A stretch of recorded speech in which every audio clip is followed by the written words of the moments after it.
Vamos iniciar a segunda etapa desta terceira parte com a ajuda de Deus.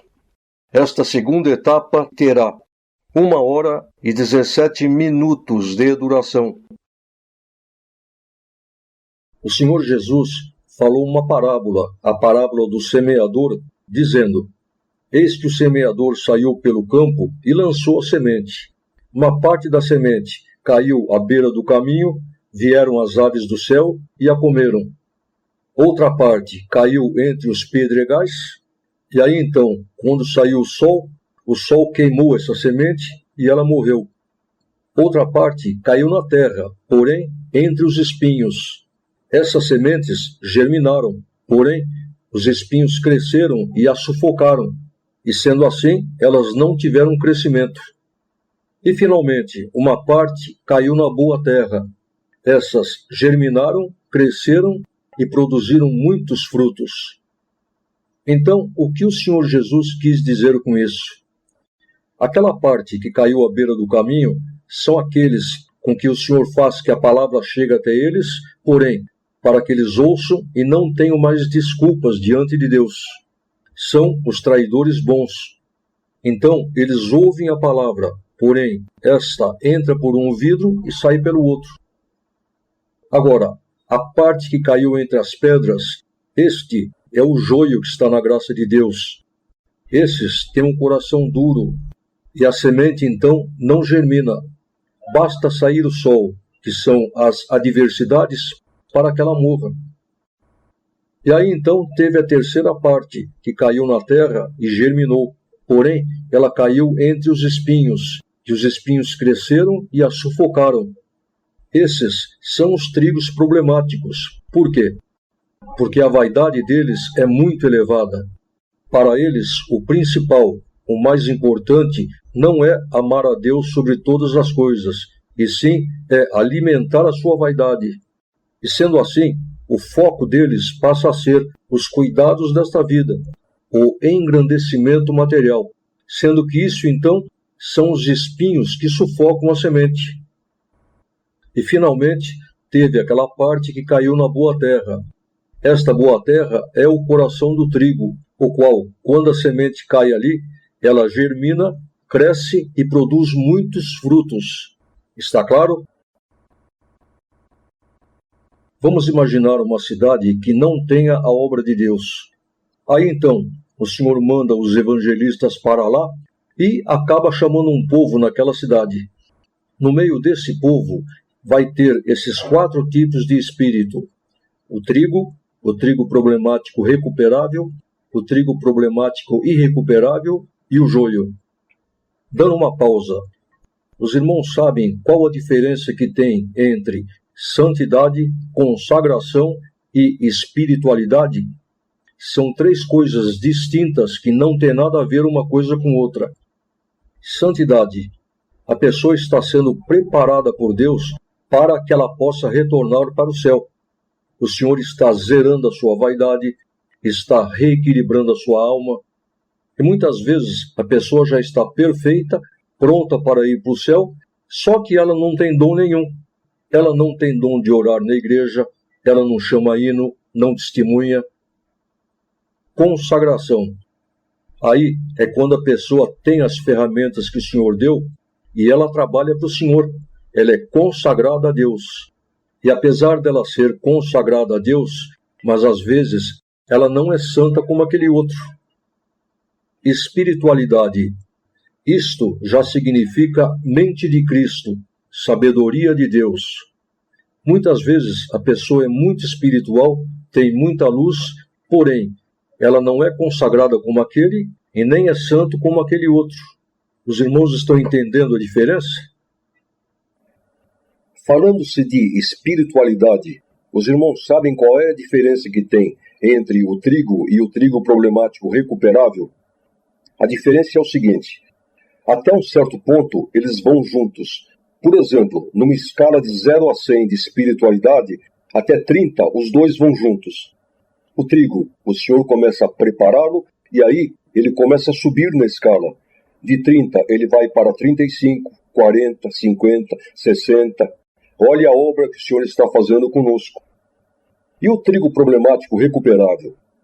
Ele sobe também, só que de 30 ele vai para 30,01, 30,02 e até chegar em 31. Por quê? Porque senão ele se incha. Voltando então ao exemplo da cidade. Vamos dizer que Deus chamou um povo ali, e ali vai ter 10 congregações. Os irmãos podem ter certeza que em 2 Deus irá colocar como cooperador ou ancião trigo com espiritualidade lá em cima. E nas outras 8, ele vai colocar 8 trigos problemáticos, tudo com um donzinho pequeno. Mas aí os irmãos poderão dizer, mas e essas 8 igrejas, como é que vão ficar? Não, o Senhor irá fazer com que aqueles 2 que são trigo circulem pelas igrejas. Só que quando ele passar pela igreja do problemático, vai acontecer uma coisa.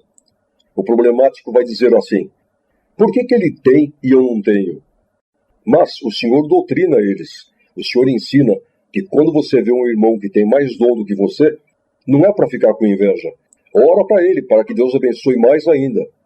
E a maior parte deles se enquadram dentro disso, mesmo às vezes engolindo a seco, mas se enquadram. E aquele que não se enquadra, o Senhor tira do ministério. Mas então agora a pergunta é a seguinte, por que nas 10 congregações Deus não coloca 10 trigos com a espiritualidade lá em cima? Os irmãos imaginem uma cidade com 10 congregações e 10 anciães revestidos. Não seria uma maravilha? Mas e por que o Senhor não faz isso? Então agora, irmãos, mais um mistério. O Senhor não faz isso simplesmente porque a maior parte do povo é joio, e Deus não está a fim de enriquecer joio. Então, é dosado, é um aqui, outro lá. E sendo assim, acontece que quando um irmão é espiritual e tem fome da palavra de Deus, e na igreja dele, o servo que atende é um desses trigo problemático com um donzinho pequeno, não tem outra opção. Ele vai ter que procurar onde tem. E sempre que acontece isso, os problemáticos costumam dizer, está correndo atrás de homem. Não é. Ninguém corre atrás de homem. A gente corre atrás do dom de Deus. Nos anos 80, anos 90, o irmão Aliotti tinha um dom de palavra. Eu, pelo menos, nunca vi na terra um dom como aquele. E a igreja dele era sempre cheia de irmandade de outras localidades. Eu mesmo, às vezes de segunda-feira, ia lá. No final da sua vida, o Senhor diminuiu um pouco o dom dele. Continuou irmãos de outras localidades indo lá? Não, parou. Então isso prova que ninguém corre atrás do homem. A gente corre atrás do dom de Deus. E tem que correr mesmo. Os irmãos imaginem um irmão que na sua casa esqueceu a torneira da cozinha aberta e aí a água começa a encher a pia, transbordar e começa a inundar todo o chão. Neste caso, eu pergunto, qual é a causa e qual é o efeito? A causa é a torneira que está aberta. O efeito é a água pelo chão. Então agora eu pergunto, adianta nós combatermos os efeitos sem mexer na causa? Adianta nós pegarmos o rodo, começarmos a puxar a água e a torneira continuar aberta? Não adianta. Então, irmãos, nós trouxemos do céu dentro de nós a vaidade. Esta é a causa. O resto são consequências da causa, são efeitos. Então eu pergunto, adianta nós combatermos os efeitos se não mexer na causa? Por exemplo, vamos imaginar uma irmã que para alimentar a sua vaidade, ela use pinturas, tire as sobrancelhas, pinte as unhas. Vamos imaginar que devido a ela ser obrigada, ela parasse com tudo isso. Externamente ficasse com a aparência de uma serva de Deus. Se o Senhor vier buscá-la, ela não poderá entrar no céu. Por quê? Porque a vaidade está dentro dela. O que vai para o céu não é o corpo, é a alma. Nós, os homens, costumamos muito criticar as irmãs. Elas têm vaidade. Só que a gente não percebe que o mesmo grau de vaidade que elas têm, os homens também têm. Só que neles manifesta de uma forma diferente. Os irmãos imaginem o seguinte, um irmão ore a Deus e peça para o Senhor, Senhor, prepara um carrinho para mim, para que eu possa congregar com a minha família. Vamos dizer que Deus prepare para ele um carrinho popular, um Celta, por exemplo. De início está bom. Aí o senhor começa a abençoar, ele já começa a pensar assim: ah não, mas eu quero um carro maior, com ar-condicionado, com câmbio automático. Não, até aí tudo bem. Vamos dizer que Deus prepare para ele um Corolla 2008, ele vai ter ar-condicionado, banco de couro, câmbio automático, e o carro está novinho, está com 30 mil quilômetros. E aí, neste carro, ele tem tudo o que ele quer. De início está bom. Depois ele começa a pensar assim: ah não, mas tem um modelo 2010. Aí já é a vaidade. Pegou o 2010, aí já começa: meu vizinho tem um 0, eu não quero ficar por baixo. É a vaidade ou não é? As irmãs, por exemplo, elas precisam alimentar a sua vaidade e tiram a sobrancelha. O homem já não faz isso. Ele deixa um bigodinho. E a verdade é, irmãos, que todos nós somos cheios de defeitos. E o trabalho do Senhor é justamente isso: ir nos limpando, ir nos preparando, até que nós cheguemos à estatura de varão perfeito. Então, vamos imaginar uma irmã que, para alimentar a sua vaidade, ela use 2 brinquinhos. O Senhor tolera. Agora, se ela exagerar, aí não. Como, por exemplo, se ela quiser colocar 2 argolas, aí não. Exagero não. É como uma pessoa que tem um gênio difícil, estourado, o Senhor vai tolerando. Agora, se ele partir para a agressão física, aí não. Exagero não. Só que ele vai fazendo uma obra espiritual com ela, que vai chegar um ponto que ele vai dizer assim: ei, você não precisa mais disso. Ela vai tirar os brinquinhos e vai dizer: realmente eu não preciso mais. Isso é obra de Deus, não é imposição de homem. Então, irmãos, todos nós somos cheios de defeitos e o Senhor vai usando de misericórdia com a gente. Agora, tem um defeito que o Senhor não tolera, que é justamente nós ficarmos um julgando o outro. Como que eu posso julgar o meu irmão de um defeito que ele tem e eu não tenho, e por outro lado eu tenho outro pior? É como, por exemplo, um escultor que está fazendo uma estátua. Tem defeitinhos que ele nem dá importância.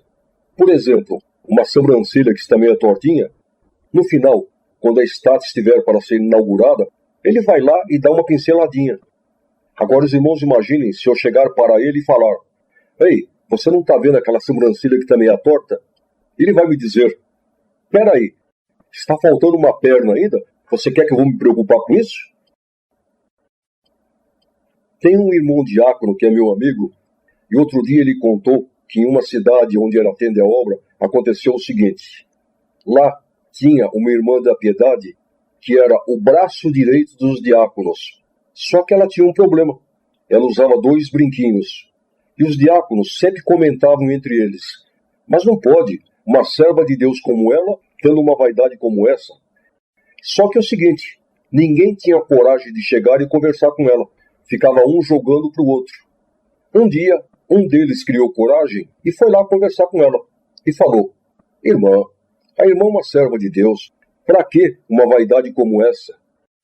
E aí a irmã respondeu: tá bom, irmão, eu vou tirar os brinquinhos. E tirou. No dia seguinte o Senhor recolheu ela. Aí os diáconos foram orar a Deus: mas Senhor, a tua serva era o nosso braço direito. Sabe o que o Senhor respondeu para eles? O único defeito que ela tinha eram os brinquinhos. Vocês mandaram tirar? E nós, irmãos, nós temos dentro de nós 2 tipos de defeitos. Tem aqueles defeitos, os quais nós temos consciência de que eles existem, e tem aqueles defeitos, os quais nós não temos consciência de que eles existem. Aqueles defeitos que a gente tem consciência, como é que o Senhor faz para eliminá-los de nós? É simples, é só obedecer a palavra. E aqueles defeitos ocultos que nós não temos consciência de que eles existem? Vamos criar um exemplo. Os irmãos imaginem que o irmão chegue do culto, tire o paletó, pendure no cabide e coloque no guarda-roupa. Vamos dizer que ele esqueceu naquele bolsinho interno um chocolate.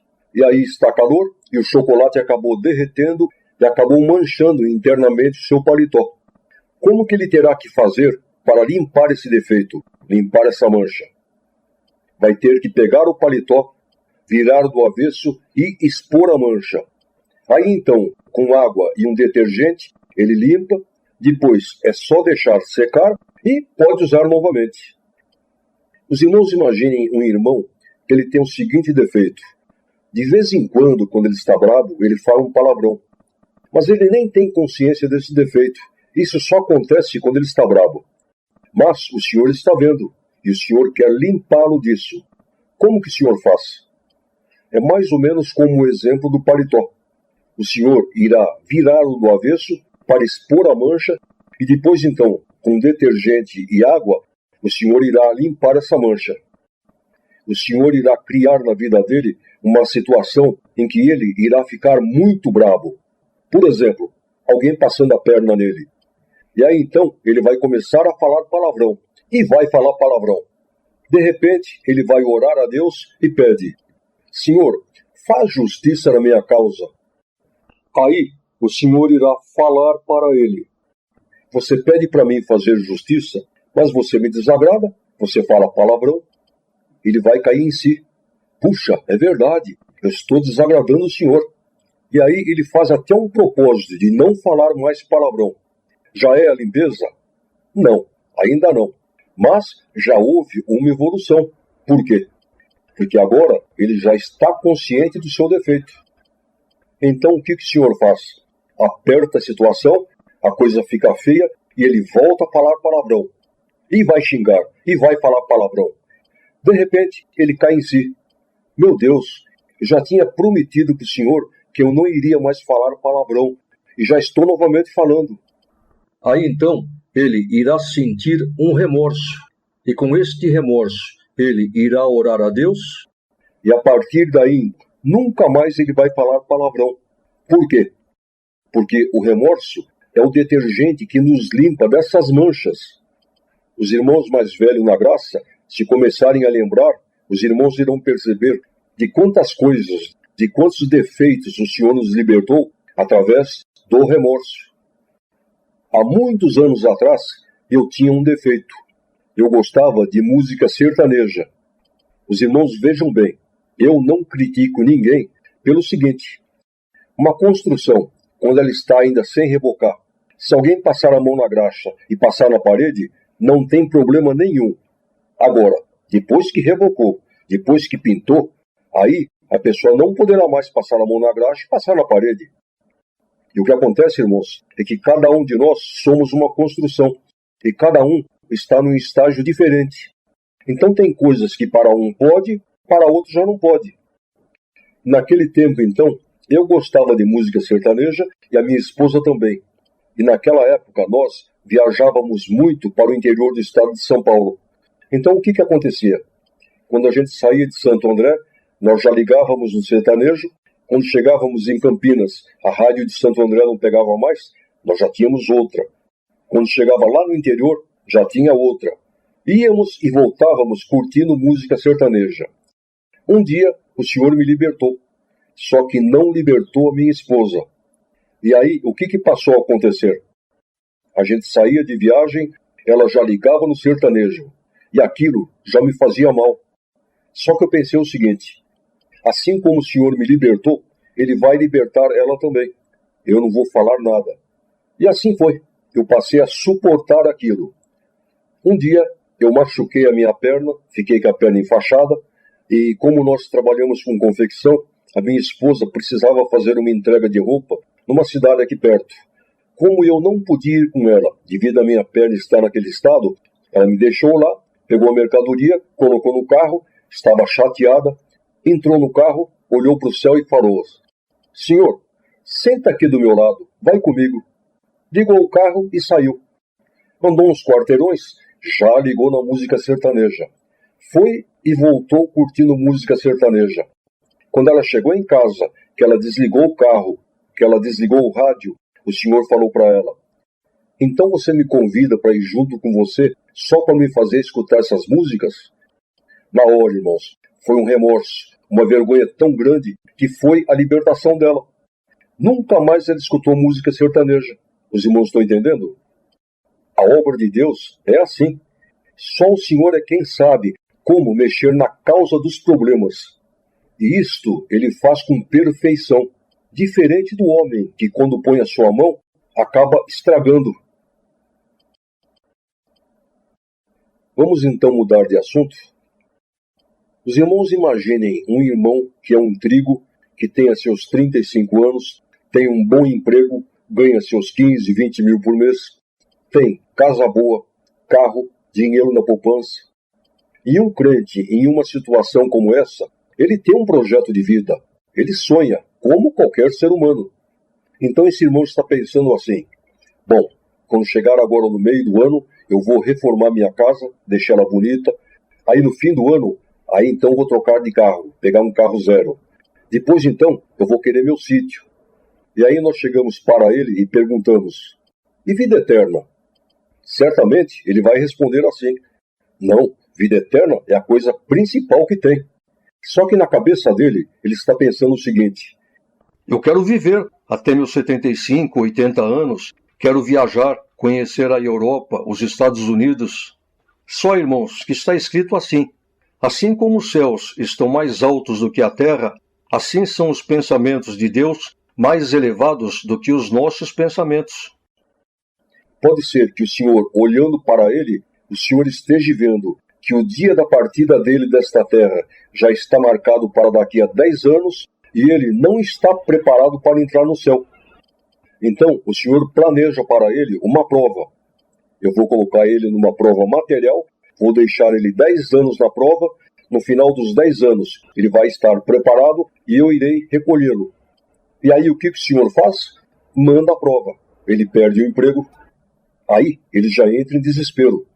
Meu Deus, e agora, eu com uma idade dessa, aonde eu vou arrumar outro emprego como esse? E já começa a ver aqueles planos, todos aqueles sonhos, tudo indo por água abaixo. E um crente, quando fica nesta situação, qual é a primeira coisa que ele faz? Com certeza, buscar a palavra. Eu preciso saber o que aconteceu, o que vai acontecer. O culto na comum dele é amanhã, ele nem pode esperar. Tem que ser hoje. Então agora, os irmãos vejam em que situação que fica o senhor. Ele não está preparado para saber da verdade. Se o senhor falar para ele que ele vai ficar 10 anos na prova, é capaz dele dar um tiro na cabeça. Mentir, Deus não mente. Deus não engana ninguém. Qual seria a outra opção? A outra opção seria o senhor não falar nada. Mas, se o senhor não falar nada, ele vai entrar em pânico. Então, olhem só a situação que fica o senhor. Tem que falar, mas não pode falar a verdade e nem mentir. Mas Deus é sábio. O que vai acontecer? Ele vai congregar, vai buscar a palavra, e aí então o senhor irá falar com ele assim: irmão, a porta de emprego se fechou, mas fique em paz, eu vou te abrir uma porta muito maior, eu vou te abençoar muito. Aí ele sai da igreja pensando: puxa, então é isso, o senhor quer me abrir uma outra porta. Ele vai congregar de novo e o senhor fala: irmão, a porta que eu vou abrir na tua vida não é uma porta, é um portão. Eu vou te enriquecer. Aí então ele começa a pensar: puxa, o senhor falou que vai me enriquecer. Que porta será esta que o senhor vai abrir? Será que é outro emprego? Será que eu vou trabalhar por conta? E aí já começa a sonhar. O senhor falou que vai me enriquecer. Eu nem vou mais reformar minha casa. Eu vou comprar outra. Já imagino um carrão. Mas o que foi que o senhor falou com ele? Eu vou te abrir a porta da salvação.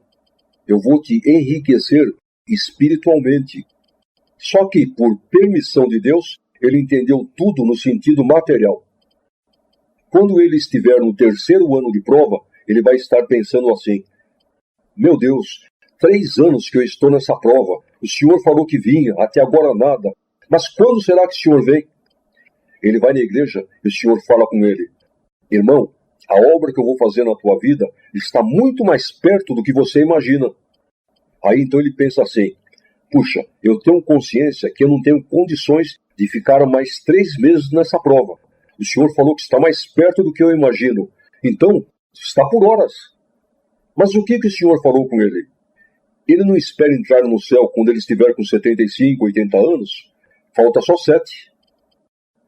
Quando ele estiver no 8º ano de prova, ele vai estar pensando assim: meu Deus, 8 anos que eu estou nessa prova.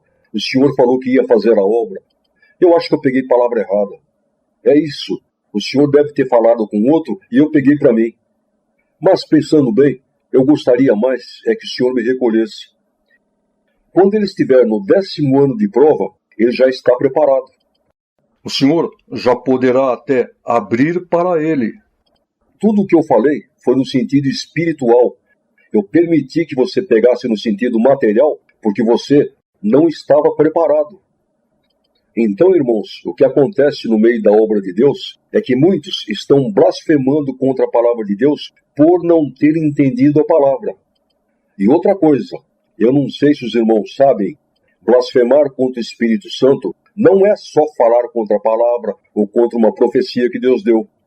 O Espírito Santo está fazendo uma obra dentro de nós. Se nós falarmos contra essa obra, nós estamos pecando contra o Espírito Santo. Aconteceu nos anos 80, inclusive este caso foi contado nas igrejas. Eu mesmo escutei aqui em Santo André, na Vila Guarani. Foi o seguinte, uma irmã da Piedade estava com câncer e veio a falecer. Então, teve aquele funeral bonito, um cortejo muito grande, só que a filha dela não se conformava e chorava muito. Um dia, o Senhor arrebatou essa moça e levou-la no céu. E sendo assim, o anjo começou a mostrar muitas coisas para ela. Só que de repente ela disse para o anjo, agora eu quero ver a minha mãe. Então o anjo respondeu, não, a tua mãe você não pode ver. Então ela, não, mas eu quero porque quero. Então, devido à insistência dela, o anjo falou, tudo bem. Abriu como tipo de uma janela e aí então ela começou a escutar aqueles gemidos desesperados. Foi aí que ela disse para o anjo, mas não pode, a minha mãe era da Piedade. O anjo respondeu, mas no último momento ela blasfemou. O que os irmãos acham que ela poderia ter dito? Com certeza, tanto que eu servi a Deus uma vida inteira e agora me acontece isso. Deus não é justo comigo. Acabou. Falou contra a obra do Espírito Santo que estava sendo realizada dentro dela. No interior de São Paulo, tinha uma irmã da Piedade que aconteceu o seguinte com ela. Ela caiu e quebrou o joelho. Aí então eu ouvi ela falar, tanto que eu sirvo a Deus, eu não sei por que me acontece isso. Já está na beira do abismo. Nós, irmãos, nunca podemos reclamar das provas, dos processos que nós passamos, simplesmente porque o Senhor está fazendo o favor de nos provar. Está ou não está? Os irmãos querem ver uma mentalidade carnal que tem no meio do povo? O crente fala assim, se eu sirvo a Deus, se eu estou dentro da doutrina, Deus tem que me abençoar. Agora, se você está provado, alguma coisa de errado você fez. Porque se a pessoa está dentro da doutrina, Deus nunca prova, Ele só abençoa. E aí o que acontece? Quando Deus coloca ele em uma prova, em uma situação difícil, Ele já vai dizer, como que eu que estou dentro da doutrina, estou servindo a Deus, me acontece isso? Também já está na beira do abismo. Eu perguntaria para os irmãos, existe no universo alguma coisa mais importante do que o nome de Deus? Quem respondeu que não existe, errou, porque existe. É a palavra de Deus. Está escrito, eis que eu coloquei a minha palavra acima do meu nome. Por outro lado, revelação de Deus. Antes do Senhor ter iniciado na sua obra esta limpeza em maio de 2012, os irmãos sabem qual é o pecado que mais tinha no meio do povo de Deus? Quem falou que é adultério, errou. O Senhor mostrou, revelação de Deus, que dentro da congregação, antes dele iniciar essa limpeza, para cada um adultério, haviam 13 blasfêmias contra o Espírito Santo, sendo que este será o pecado que mais vai ter no dia do juízo. Mas espera aí, se a palavra de Deus é a coisa mais importante que tem no universo, por que tanta blasfêmia contra a palavra? É isso que nós iremos ver agora. Nós falamos que no céu existem salas de espera, aonde estão os espíritos que irão nascer aqui nesta terra. Só que na realidade existem no céu 4 tipos de salas de espera. Primeiro tipo são aquelas salas onde estão os espíritos que foram traidores. Segundo tipo são as salas onde ficam aqueles espíritos que foram indecisos. Terceiro tipo de sala são aquelas salas onde ficam todos os que foram fiéis. Quarto tipo de sala. Essas são salas especiais, salas VIPs. São as salas onde ficam todos aqueles que pertencem à realeza. Porque, como nós iremos ver mais adiante, para nós, tudo é especial. O Senhor mostrou, revelação de Deus, que em todas as 12 nações que foram atingidas, existem 18.262 cidades. E em todas elas existem esses 4 tipos de salas de espera. Dando uma pausa, tiveram irmãos que me perguntaram: irmão, esses anjos que estão nas salas de espera, será que eles têm comunicação com aqueles anjos que estão fora das salas? Vejamos bem, aqui na Terra, quando uma pessoa adquire uma doença contagiosa, obrigatoriamente ela terá que entrar em um isolamento, está certo? Então no céu, o Senhor Deus já criou essas salas de espera justamente para que ficassem confinados nelas todos aqueles os quais, espiritualmente falando, também pegaram doenças contagiosas. Então, irmãos, devido a essa contaminação espiritual, eles não poderão ter contato com aqueles anjos que estão fora das salas. E quando nós, o povo da graça de Deus, retornarmos para o céu, nós seremos todos príncipes. Nós faremos parte da realeza. E ser um príncipe é tudo que Satanás queria. Se Deus tivesse deixado ele ser um príncipe, ele não teria aprontado nada disso que ele fez. Então, os irmãos não imaginam a inveja e o ódio que ele tem de nós.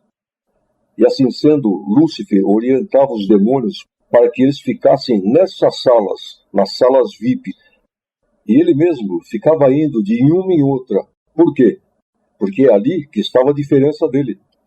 Então, por isso, quando eles foram lançados do céu, foi que o anjo falou: eis que é derrubado o acusador de nossos irmãos, o qual de dia e de noite os acusava diante de Deus.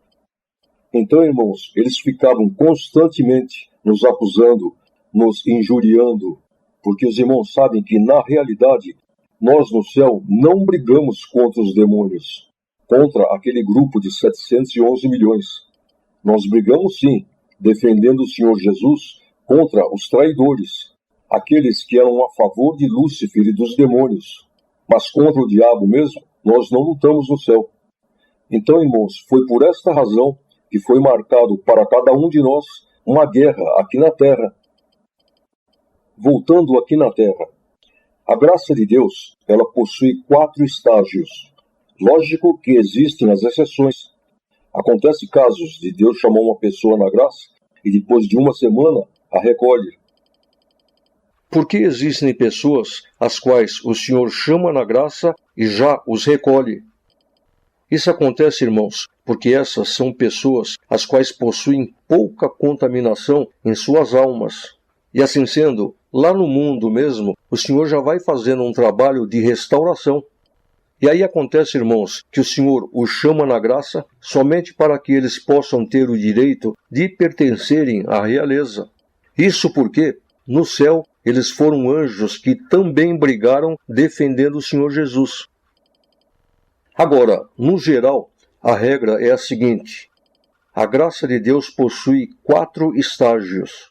E essas guerras, esses desafios que foram marcados lá no céu, eles acontecem aqui na Terra quando o crente estiver no 3º estágio da graça de Deus. Dando uma pausa, vamos imaginar que nós chegássemos em uma metalúrgica e como ali existem diversos tipos de profissionais trabalhando, vamos dizer que nós chamássemos um e começássemos a conversar com ele. Então nós perguntaríamos: o que você faz aqui? Eu sou torneiro mecânico. E quanto você ganha por mês? Eu ganho 3.000 reais por mês. E aí então nós falássemos para ele: rapaz, Você não percebeu como você está sendo injustiçado? Ele iria perguntar, mas por quê? Porque veja bem, você, num serviço tão importante como esse, por exemplo, todas essas peças passam pela tua máquina, não é verdade? Se você parar, para toda a produção. Então veja só, você num serviço tão importante como esse, ganha somente R$ 3.000 por mês. E o diretor, que está lá sentado atrás de uma mesa, não faz nada, só assina papel, ganha 20 mil por mês. Você quer ver uma coisa? Se o diretor ficar uma semana sem vir trabalhar, não acontece nada. Agora fica você uma semana sem vir trabalhar e para toda a produção. Se ele acreditar nisso, o que vai acontecer? Vai criar nele uma ilusão. Ele vai achar que ele está sendo injustiçado, quando na realidade não é bem assim. O diretor está lá atrás de uma mesa só assinando papel, porém, se ele fizer uma assinatura errada, ele pode quebrar a empresa. Ao passo que ele, se for colocado uma placa lá, precisa-se de torneiro mecânico, é capaz de aparecer 50 se sujeitando a ganhar menos do que ele. Mas foi criada uma ilusão. Os irmãos lembram que nós lemos na primeira parte, Ezequiel 28, profecias contra o rei de Tiro.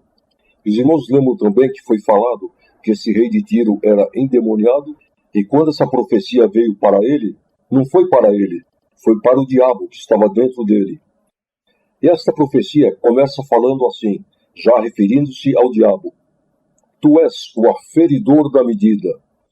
Materialmente falando, os irmãos sabem o que é um aferidor de medida? Os comerciantes possuem as suas balanças para pesar mercadoria. E tem aqueles comerciantes desonestos que querem roubar. Então o que eles fazem? Eles querem mexer na regulagem da balança. Para quê? Para que, por exemplo, quando se coloque 900 gramas, já dê 1 quilo. Então eles roubando 100 gramas de cada um, no final do dia dá um montante. Então aquela pessoa que ele chama para mexer na regulagem da balança, chama-se aferidor. Espiritualmente falando, a justiça de Deus também é uma balança. E esta balança, ela está nos nossos corações e nas nossas mentes. E Satanás é o aferidor que gosta de mexer na regulagem desta balança. Então, por exemplo, a gente fala assim, a lei de Deus diz assim e assim. Aí então Satanás chega e fala, mas não é bem assim. Então ele faz com que coisas que são importantes deixem de ser importantes e coisas que não têm importância passam a ser importantes, consequentemente desregulando a balança de Deus. Então, irmãos, foi isto que aconteceu conosco no céu. Como Satanás enxertou a vaidade na alma de todos aqueles que deram ouvidos a ele, uma vez que a pessoa tem a vaidade, ela passará a ter a necessidade de alimentar essa vaidade. E aí também, como Satanás desregulou a balança de Deus que estava nas nossas mentes, nos nossos corações, o que passou a acontecer? Ele criou a ilusão na mente de todos os que deram ouvido a ele. E assim sendo, como uma pessoa tem a vaidade dentro de si, ela precisa alimentar a sua vaidade. E ela também tem a ilusão, fatalmente ela passará a sonhar. Então nós vemos, irmãos, que este mundo é um mundo de sonhos, é um mundo movido à ilusão. Tem criaturas que possuem fortuna que já dá até para a sua 4ª geração viver, mas querem mais. Eles sonham, têm ilusão. E sendo assim, irmãos, a fórmula é esta: vaidade mais ilusão igual a sonhos. E um crente, quando o Senhor chama na graça, de início ele assina um contrato com o Senhor, que é o batismo. E nesse contrato está escrito assim: sede fiel até a morte, e eu te darei a coroa da vida eterna. Não está escrito nesse contrato: sede fiel, que eu vou te dar dinheiro, eu vou te libertar da enfermidade, eu vou te dar uma casa, eu vou te dar um carro. Só, irmãos, que quando um crente chega na graça de Deus, ele tem a vaidade dentro dele e ele tem a ilusão. E aí então ele passa a crer que o Senhor irá ajudá-lo a alimentar a sua vaidade. Então, quando o Senhor fala assim, eu vou te abençoar, ele já imagina dinheiro, um carrão. E se logo de início o Senhor falar para ele, Você está enganado. O objetivo da minha graça não é este. O meu objetivo é somente fazer uma obra de restauração na tua alma para te levar de volta para o céu. Se o senhor falar isso, ele vai desanimar. Por quê? Porque ele precisa alimentar a sua vaidade. Ele sonha. Então o que o senhor faz? Deixa ele. Vamos tocando. Lá na frente, nós iremos nos acertar. Vamos agora começar a falar sobre os 4 estágios da graça de Deus. Os irmãos imaginem que Deus chame na sua graça 4 pessoas. Um é um trigo, o outro é um trigo problemático recuperável, o outro um trigo problemático irrecuperável e o outro é um joio. E só para que os irmãos entendam, vamos dizer que o mesmo processo que o Senhor irá fazer o trigo passar, os outros também passarão, somente para ficar mais claro de ser entendido. Muito bem, os 4 chegaram na graça de Deus, então os 4 entrarão no primeiro estágio. Esse primeiro estágio é um estágio que depende mais do Senhor. Por quê? Porque é aquele estágio em que Deus precisa colocar a fé dentro deles, porque sem a fé não dá para Deus começar a obra de restauração em suas almas. E assim sendo, assim como Deus faz com o trigo, Ele faz com os demais. Por quê? Porque, por exemplo, se Ele colocar a fé no coração do trigo e não colocar no coração do joio, naquele dia o joio vai ter uma desculpa. E aí Ele irá dizer: também o trigo tu preparaste, tu colocaste a fé no coração dele, e tu não preparaste. E por causa disso, irmãos, é que a mesma obra que o Senhor irá fazer com o trigo, Ele fará com todos, para que ninguém tenha desculpas. Uma vez que o Senhor colocou a fé no coração dos 4, então agora os 4 irão passar para o segundo estágio da graça de Deus, que é a prova da fé gera a paciência. Só para ficar mais fácil dos irmãos entenderem, eu vou dar como exemplo para os irmãos o que aconteceu comigo nessa fase. Quando eu tinha meus 15, 16 anos, meu pai materialmente estava muito bem. E a vontade dele era que eu somente estudasse, fizesse uma faculdade, uma engenharia. Só que na época o meu orgulho não dava para isso. Eu pensava assim: eu ficar dependendo do meu pai? Não, eu vou trabalhar de dia e estudar de noite. Muito bem. Até meus 18 anos, eu não cria na palavra de Deus como que controlando a nossa vida material. Para mim, a palavra era somente vida eterna. E sendo assim, o Senhor precisava colocar a fé dentro do meu coração. Então o que Ele fez? Eu fiquei desempregado, comecei a bater cabeça, não consegui arrumar emprego, e um dia o Senhor falou pela palavra: dentro de 7 dias eu faço a obra. E aí então eu me liguei naquela palavra e fiquei aguardando. Quando deu 7 dias certinho, o telefone tocou e o Senhor cumpriu a palavra. Foi aí que a fé entrou dentro do meu coração. Eu passei a entender que a palavra de Deus não só controla a nossa vida espiritual, como também a nossa vida material. O Senhor me abriu a porta do emprego, comecei a trabalhar na Mercedes-Benz. Passou um tempo e aí aconteceu o seguinte: o Senhor mandou a minha família em missão para Porto Alegre e mandou eu acompanhá-los. Nessas alturas eu já estava noivo e aí entrou uma preocupação. Eu pensei: lá no sul não é como aqui em São Paulo. E agora, o que vai ser?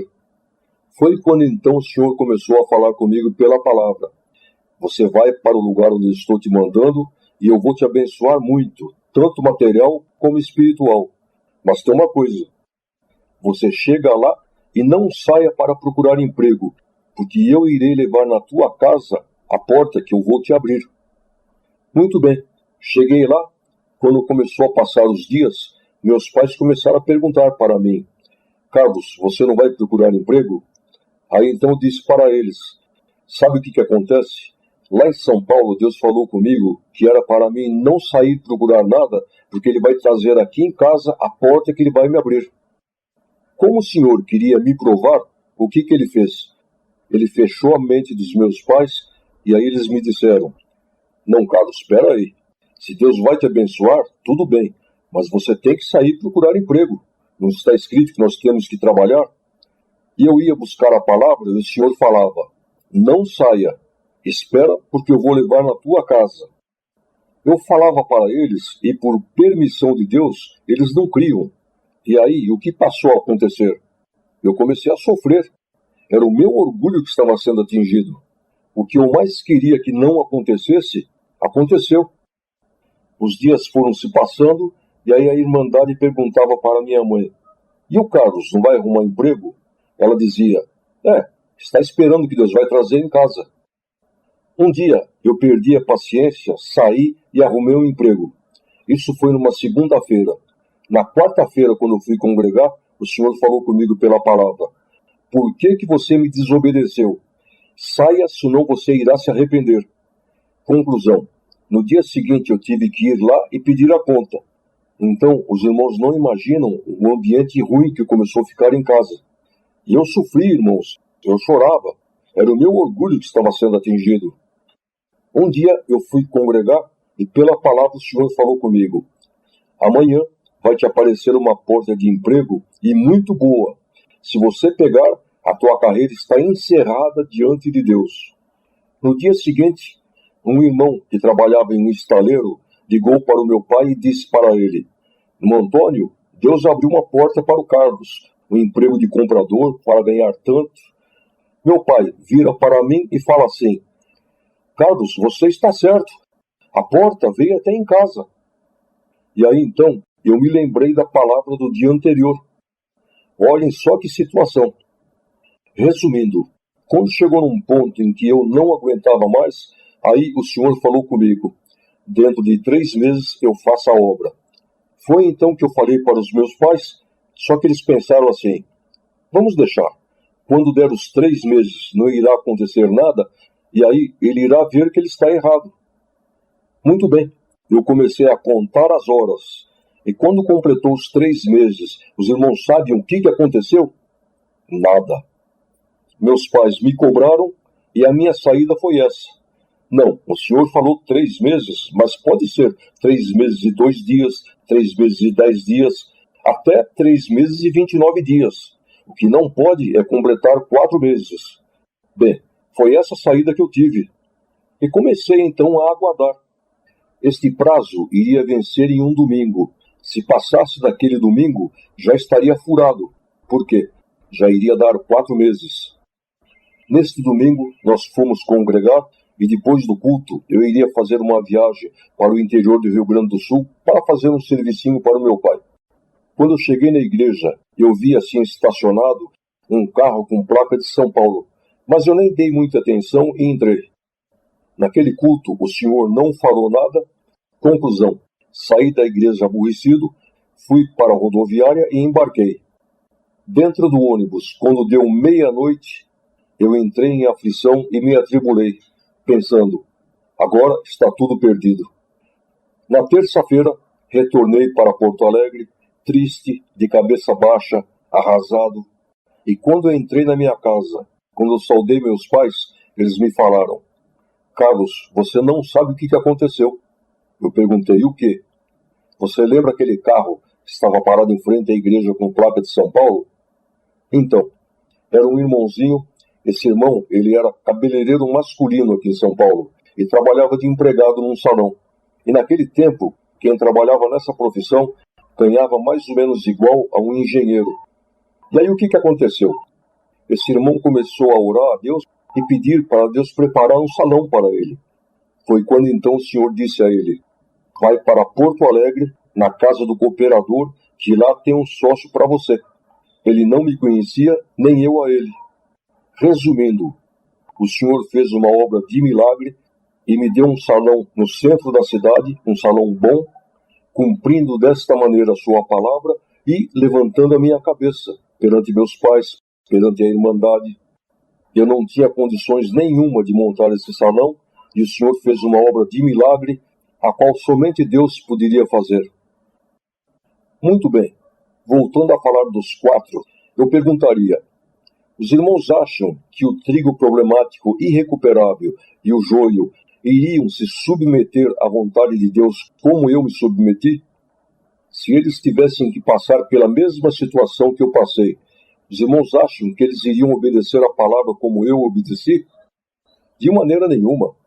O grau de vaidade deles é muito alto, e jamais eles iriam se submeter a uma humilhação dessa. Iriam desobedecer a Deus, iriam sair e procurar empregos, e o Senhor iria deixá-los à vontade, capaz até de arrumar empregos bons, e com certeza eles iriam se justificar. Não, porque está escrito que nós temos que trabalhar, sendo que isso seria então um subterfúgio para poder sair fora da vontade de Deus. E como eu já disse, o Senhor iria deixá-los à vontade. Muito bem, chegamos ao fim do segundo estágio, aquele em que a prova da fé gera a paciência. Eu me submeti à vontade de Deus e a paciência foi gerada dentro de mim, de acordo à vontade de Deus. Agora eles, não. Então agora, todos passarão para o terceiro estágio. A prova da paciência gera a temperança. Mas que paciência? Eles não adquiriram a paciência? Tiveram oportunidade de adquirir e não quiseram? Não se submeteram à vontade de Deus? Agora, irmãos, é nesse terceiro estágio que irão acontecer as guerras que foram tratadas lá no céu. Todos tiveram o mesmo direito, o direito de se prepararem para esta fase, e eles rejeitaram. Então agora, direitos iguais, obrigações iguais. Todos terão que enfrentar as guerras que foram tratadas no céu. Até a segunda fase, o crente ficou muito bem acostumado. O Senhor fala com ele no sentido material, cumpre. Agora, a coisa vai mudar. Por quê? Porque a partir de agora, o Senhor irá começar a criar na vida do crente cenários de guerra. Como assim? Porque a partir de agora, o Senhor irá colocá-los em provas materiais, porém, irá começar a falar com eles somente no sentido espiritual. Como a prova é material e eles estão acostumados a pegar a palavra no sentido material, o Senhor irá começar a falar somente no sentido espiritual, porém, eles continuarão pegando a palavra no sentido material. E é aí que vão começar os conflitos, as guerras contra o inferno. É aí que vai ser testada a fidelidade do crente. E é nesta fase, então, que morre o trigo problemático irrecuperável e morre o joio. Por exemplo, dá o câncer em um da família, e aí todos vão buscar a palavra.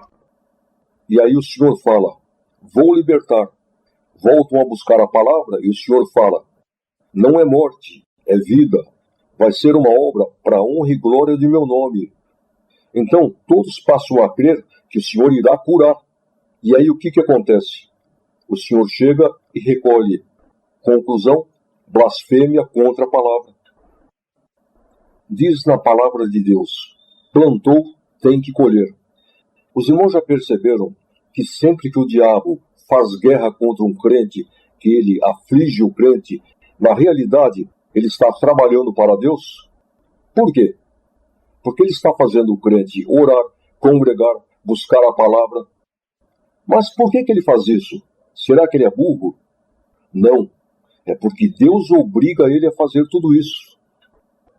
Tem uma irmã que, por permissão de Deus, o diabo entrou na sua vida material e fez uma devassa. E aí o Senhor falou com ela pela palavra. Tudo o que ele fez, eu vou obrigar ele a desfazer.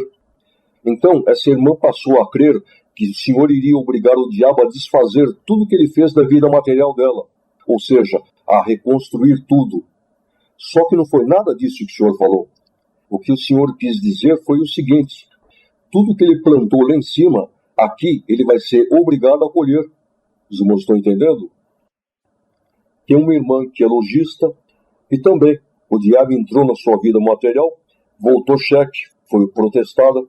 E um comerciante nessa situação fica difícil trabalhar. E devido a toda essa guerra que se levantou na sua vida, ela se desanimou e baixou a cabeça. Foi congregar e o Senhor falou para ela pela palavra. Eu vou fazer uma obra na tua vida e você irá levantar a tua cabeça e irá pisar na cabeça do diabo. Essa irmã passou então a crer que o Senhor iria restaurar a sua vida material, consequentemente, ela iria pisar na cabeça do diabo. Ora, se Deus fizer isso, até o joio pisa na cabeça do diabo. O que foi que o Senhor quis dizer? Eu vou fazer uma obra espiritual com você, que mesmo estando nessa situação, você irá pisar na cabeça do diabo. Porque nós, irmãos, sempre que o Senhor nos coloca em uma situação como essa, nós começamos a nos debater, a correr, buscar a palavra.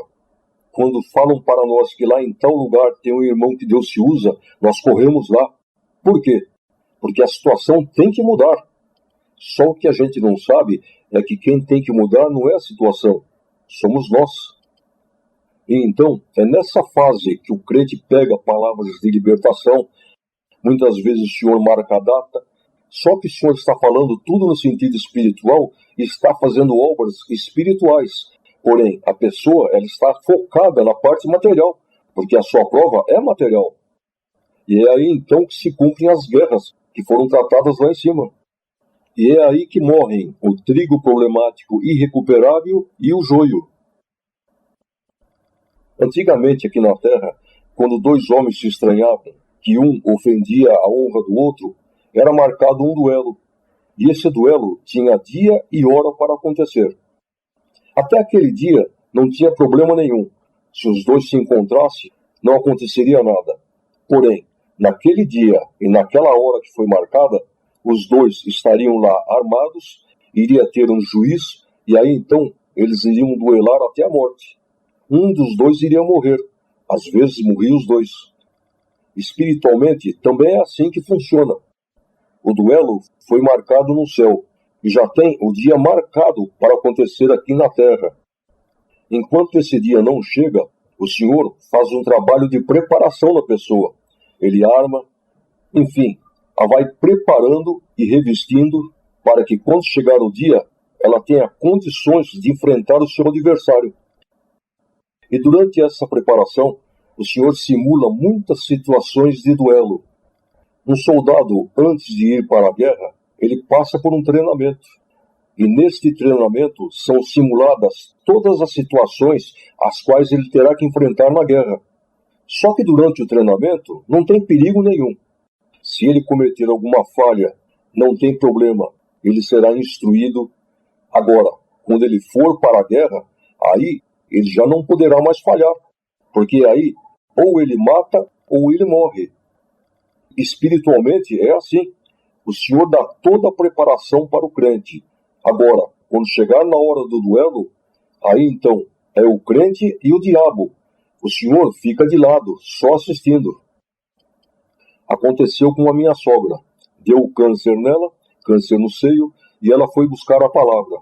Então o Senhor falou com ela: vou fazer uma obra de libertação, vai ser uma obra para a honra e glória de meu nome, só que tem o seguinte: você não conta para ninguém, senão irão tirar a tua fé. Então o que foi que ela fez? Ela ocultou da família. Passando um tempo, um dia minha esposa foi na casa dela e acabou descobrindo, viu os curativos e se apavorou. Aí então eu fui conversar com ela e perguntei: mas sogra, o que está acontecendo? Então ela me respondeu: Carlos, realmente eu estou com câncer. Então eu perguntei: mas por que a sogra ocultou da família? E ela me respondeu: não, sabe o que é? O Senhor falou para mim que vai fazer uma obra de milagre, só que ele me recomendou para que eu não contasse para ninguém, senão iriam tirar a minha fé. Eu conversei com minha esposa e aí nós pensamos: bom, libertar pode ser curar, mas também pode ser levar. Vamos buscar a palavra. Conclusão: o Senhor, pela palavra, falou tudo o que estava acontecendo e disse: vai ser uma obra para a honra e glória do meu nome. Nessas alturas, o Senhor ainda não tinha me aberto este mistério. E aí então nós passamos a crer que o Senhor iria fazer uma obra de libertação na carne. Muito bem. Aconteceu que as vizinhas dela, as criaturas, iam visitá-la e ela falava assim: não, eu sou crente da Congregação Cristã no Brasil e lá Deus fala com a gente. E o Senhor falou que Ele vai me curar. Passaram-se uns dias e aquele câncer pegou todo o corpo dela, pegou o pulmão, nos últimos 15 dias, ela ficou sentada sem poder levantar e nem deitar. Aí então é que começou o duelo que foi tratado lá em cima. Durante 15 dias, Satanás ficou ao seu lado e atormentando ela, dizendo: viu o que você fez? Você escandalizou a obra de Deus. Você foi falar para as tuas vizinhas, para as criaturas, que Deus vai fazer uma obra de milagre, e não vai. Você vai morrer. A obra de Deus vai ficar escandalizada. As tuas filhas também irão se escandalizar, deixarão de ser crentes. E era, irmãos, um tormento. Ela pedia para nós orarmos, a gente orava e parecia que não acontecia nada. Nós íamos buscar a palavra e o Senhor falava: é como uma luta de boxe. Tem duas torcidas. O inferno está dizendo: vai morrer. Mas eu digo: não vai morrer. E nós, irmãos, pegávamos no sentido material. Nós achávamos que Deus iria fazer uma obra de libertação na carne. Conclusão. No final dos 15 dias, o Senhor a recolheu. Naquela noite, na madrugada do velório, eu passei uma noite muito atribulada, porque até ali o Senhor ainda não tinha mostrado esse mistério. Eu pensava assim: mas como é que um crente pode se enganar tanto com a palavra? Quando chegou na hora do funeral, quando o Senhor estava mandando a palavra, de repente desceu uma luz do céu e em 2 segundos eu entendi tudo. Vejam bem, o Senhor falou que seria uma obra para a honra e glória do seu nome. Quantos irmãos foram em sua casa para consolá-la e saíram consolados? Teve irmão que ali, orando para ela, o Senhor batizou com a promessa. Casal que estava se separando, o Senhor uniu. Não foi uma obra para a honra e glória do nome de Deus? E mais, ela saiu desta terra glorificando a Deus. Os anjos glorificaram a Deus. Depois, então, a minha cunhada foi buscar a palavra e sabe o que o Senhor falou? O que você queria? Uma obra de libertação da carne? Ela entrou no céu aplaudida pelos anjos. E mais, o Senhor falou assim: tudo que eu falo aqui em cima do púlpito, 90% é espiritual, 10% é material e ainda por causa da parte espiritual. Passou um tempo, chegou a minha vez. Eu estava na igreja e pela palavra o Senhor falou comigo: eis que agora chegou a tua vez. Satanás está com o olho sobre você. Vai ser uma guerra dura, prolongada, e tem mais. Pecar não é só adultério, como dizendo, cuidado com a língua. Resumindo, passaram-se poucos dias, o Senhor nos colocou em uma prova material violenta, chegando ao ponto de, por exemplo, acabar a gasolina do carro na rua e eu não ter dinheiro nem para colocar gasolina e nem para voltar de ônibus. E a coisa apertou de um jeito que chegou um ponto que nós começamos a contar moedas. E aí aconteceu que Deus, por revelação, mostrou para um ancião que é amigo nosso, que nós estávamos contando moeda. Ele ligou para minha esposa e falou: irmã, o Senhor me mostrou vocês contando moeda. Muito bem. Eu fui congregar em uma congregação e naquele dia, pela palavra, o Senhor começou a falar: você está nessa situação, assim e assim, enfim, tudo que eu estava passando. Você está contando moeda? Só que o Senhor te diz: hoje é virada de cativeiro. Hoje é a tua libertação. Nunca mais você contará moeda. Enfim, a palavra estava falando tudo o que eu estava passando.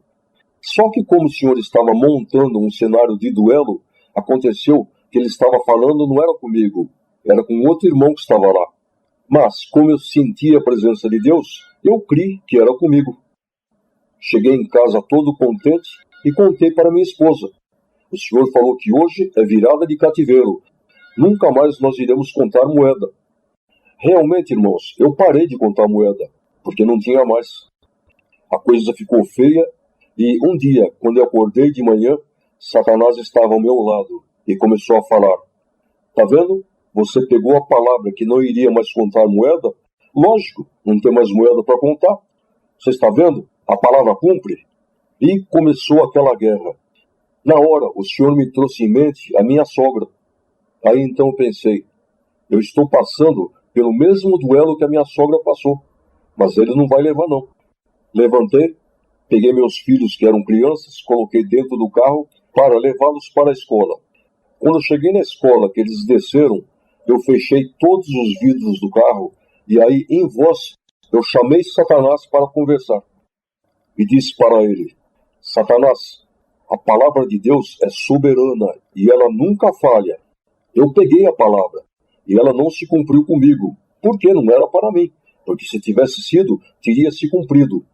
Agora, se você está pensando que eu vou blasfemar contra a palavra, você está perdendo o teu tempo. Você entrou na minha vida e me deixou nessa situação terrível. Mas não tem nada não. Eu vou morar numa favela, mas do meu Deus eu não largo. Isto foi de manhã. Naquele mesmo dia à noite, eu voltei a congregar na mesma igreja. E aí naquela noite, sim, o Senhor falou comigo pela palavra. E disse: eu te avisei que seria uma guerra dura, uma guerra prolongada, e hoje você derrotou Satanás. Satanás hoje se encurvou diante de você. E meu Pai está contente com você. E aí sim, aí o Senhor falou gostoso comigo. Os irmãos estão entendendo o que é um duelo? E nesses duelos é quando o joio e o trigo problemático irrecuperável blasfemam contra o Espírito Santo. Agora, aquele que é trigo, não. Ele pode não estar entendendo nada, mas ele fecha a boca. Aliás, eu vou passar para os irmãos agora uma frasezinha, e esta frase, ela salvou a minha alma, e poderá um dia salvar a de vocês. Esta frase é o seguinte: Deus está sempre certo. Nós podemos não estar entendendo nada do que está acontecendo, mas Deus está certo. Então, boca fechada. Aconteceu também, irmãos, que nessas salas, nas salas VIP, aonde estavam aqueles que pertencem à realeza, a maioria, por medo de Satanás, ficavam quietos, praticamente nem se defendiam. Só que aconteceu casos de alguns mais corajosos enfrentarem ele, colocarem o dedo no seu nariz. Então, para esses, devido às discussões, os desafios que foram tratados são duelos mais duros, os quais eles terão que enfrentarem aqui nesta terra.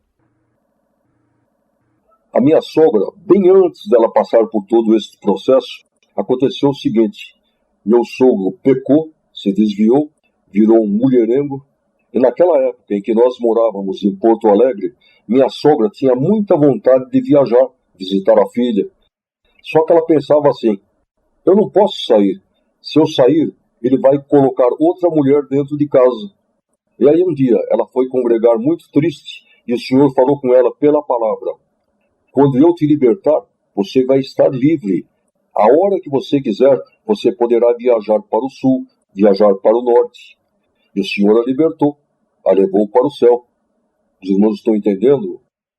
A palavra de Deus nunca falha. Porém, até existem coisas que o Senhor nos promete que nós achamos que o cumprimento vai ser aqui nesta terra, e não é. Será no céu. Eu conheci um irmão moço, casado de novo, que se formou advogado. E ele, irmãos, tinha muito desejo de prestar um concurso público para juiz. E aí o que aconteceu? O Senhor começou a falar com ele, prometendo que faria essa obra, ou seja, que ele seria um juiz. Enfim, o Senhor começou a dar a ele muitas confirmações de que ele iria fazer esta obra. Muito bem. Este irmão ficou muito contente, começou a estudar, a se preparar, fazer curso de especialização. E aí, irmãos, aconteceu que um dia, ele viajando de carro em uma estrada, aconteceu um acidente e o Senhor o recolheu na hora. Então agora, os irmãos vejam só, se o plano do Senhor era recolhê-lo, então por que o Senhor fez essa promessa a ele de que ele seria um juiz? Resposta: porque o Senhor quis fazer um teste de fidelidade, não com ele, mas com a sua família. E realmente, irmãos, isso passou a ser um duelo entre a sua família e Satanás. Não só a sua família, como também os seus amigos, irmãos que sabiam desta promessa. E aí, irmãos, ficou aquela interrogação na cabeça de todos. E agora, como é que fica a promessa de Deus? Então agora os irmãos vejam que a promessa de Deus não caiu. ela continua em pé. Por quê? Porque no dia do juízo final, realmente ele será um juiz, juntamente com todos nós. Está escrito que nós haveremos de julgar as 12 tribos de Israel. Os irmãos estão vendo como que o Senhor monta um cenário de duelo? Irmãos, existem muitas formas desses duelos que foram tratados no céu acontecerem aqui na terra. Uma irmã estava voltando do trabalho e estava parada em um ponto de ônibus, o qual se localiza ao lado de um viaduto, e ficou ali aguardando que o ônibus chegasse. Eram mais ou menos 19 horas e já estava escuro. Foi quando então apareceu um indivíduo armado, levou-a para um lugar escondido embaixo do viaduto e disse-lhe que era um estupro e que se ela resistisse, ele a mataria. Conclusão: por causa da arma, a irmã cedeu. Resumindo, o caso foi levado ao ministério e os anciães ajeitaram tudo, dizendo que ela não teve culpa, pois ou ela cedia ou ela morria. Muito bem, se nós olharmos com os olhos da carne, vai parecer que está certo. Porém, diante de Deus, o que aconteceu foi que ela passou por um duelo, o qual foi tratado no céu. E ali foi o teste. Ou ela resistia e morria, ou então ela pecava para salvar a sua vida, consequentemente perdendo a sua alma. E aí aconteceu que eu, comentando este caso com um ancião, ele me disse: mas irmão, ele estava armado. Então o Senhor me deu de perguntar a ele o seguinte: irmão, vamos dizer que uma mulher encostasse uma arma na sua cabeça e lhe dissesse: ou você vai comigo ou eu te mato. O que o irmão faria? Aí ele me respondeu: não, pode matar. Os irmãos estão entendendo? Uma curiosidade: o Senhor mostrou que esses duelos acontecem somente com aqueles que pertencem à graça de Deus. Os demais, como por exemplo, aqueles que pertencem às outras igrejas evangélicas, isso não acontece. E acontece, irmãos, que muitas vezes o Senhor faz nós repetirmos novamente uma prova de fidelidade. Aconteceu comigo. O Senhor me colocou de novo em outra prova de fidelidade e eu então pensei: puxa, mas será que o Senhor não está convencido de que eu sou fiel a Ele? Não é isso. O Senhor mostrou. O Senhor conhece o nosso coração e Ele sabe que nós somos fiéis. O problema, irmãos, é que nós sofremos desafios no céu. Satanás nos desafiou e disse: se você passar por esse processo assim e assim na terra, você vai negar a Deus.